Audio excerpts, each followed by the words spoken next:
ওই ব্যক্তি আমার উম্মত নয়। তিরমিজি শরীফে একটি হাদিস রয়েছেন, লাইসা মিন্না লাম ইয়ারহাম সগীরানা ওয়ালাম ইয়াক্কির কাবীরানা ওয়ালাম ইয়ামুর বিল মারুফ ওয়ালাম ইয়ানহা আনিল মুনকার।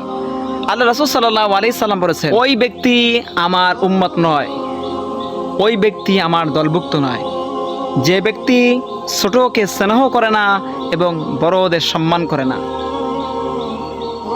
দেখুন, আমাদের সমাজ থেকে এখন সম্মান বলতে উঠিয়ে গিয়েছে।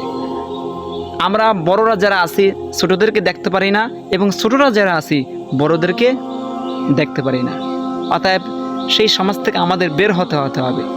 যে বড় সে সম্মান পাওয়ার যোগ্য, তাকে সম্মান দিতে হবে।